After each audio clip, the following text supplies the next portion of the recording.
Hola compañeros, hoy nos ubicaremos en el extremo de la proporcionalidad, el antagónico de la discrecionalidad, el formalismo o exégesis. Quizás parezca que ya lo habíamos tratado, que el opuesto de la proporcionalidad es la subsunción. Y de hecho sí, porque la subsunción es un método de interpretación de las normas jurídicas que se valió de la figura del silogismo para aplicar las normas de acuerdo a los postulados de la exégesis. Y entonces, ¿qué es la exégesis? Recordemos el sistema racional que distinguimos en la primera sesión, el cual obedece a las normas previas y a las autoridades que las crearon. El formalismo sigue más o menos esta corriente racional. Es una de las escuelas más relevantes en el ámbito de la interpretación. Fue fundamental en el proceso de consolidación jurídica, principalmente por la premisa de que el sistema jurídico guardaba una plenitud. Tenían la creencia de que el legislador era sabio, representaba al pueblo, era la voz de la mayoría, y pues así debe de ser. Por ello, decimos que la ley es la representación de la mayoría, al menos desde el punto de vista formal. Nos reitera que el legislador tiene un papel indudablemente trascendental. Aquí se utiliza el referente del principio de legalidad, el cual consiste en la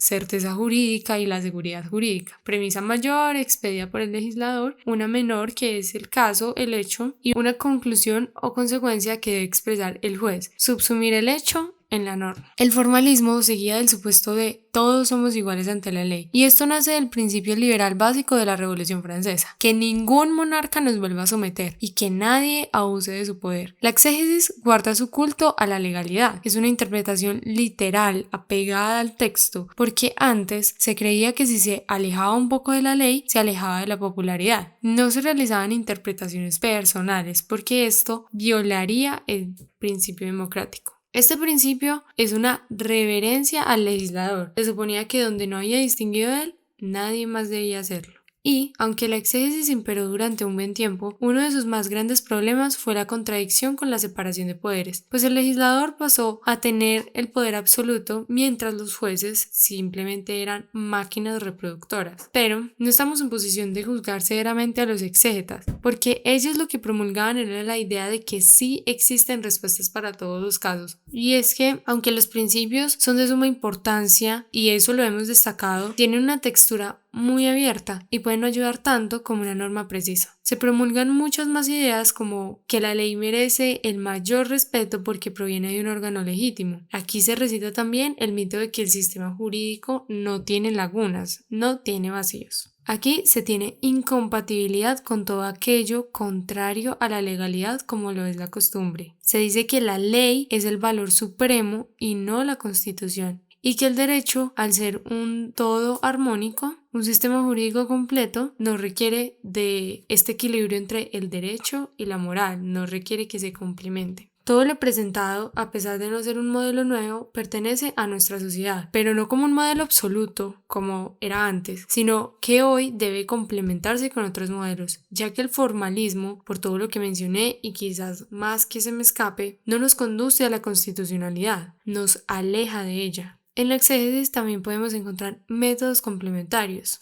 Estos métodos son el histórico, el sociológico y el analógico. El histórico es el significado de la norma al momento en que fue expedida para entender la intención original del legislador, en qué contexto se encontraban para crear esa ley, la verdadera intención. El sociológico nos ayuda a tener en cuenta que hay que revisar el contexto en el que se aplica la ley. No es cosa de expedir una norma sin entender las necesidades comunitarias a las cuales se busca regular, sino siempre escuchar estas comunidades. El método analógico se entiende en dos partes: la analogía iuris y la analogía legis. La analogía iuris procura cubrir los vacíos del legislador apelando a principios del sistema jurídico similares. Y en la analogía legis intentamos llenar esos vacíos con normas relacionadas. Quizás tras lo expuesto brevemente queda una gran inquietud de por qué se realiza entonces una distinción entre el formalismo y el positivismo. Pero sucede que estas dos se diferencian porque el positivismo defiende toda norma sobre el papel, incluso la constitución política, y el formalismo se centra expresamente en la supremacía de la ley, la palabra del legislador como palabra sagrada.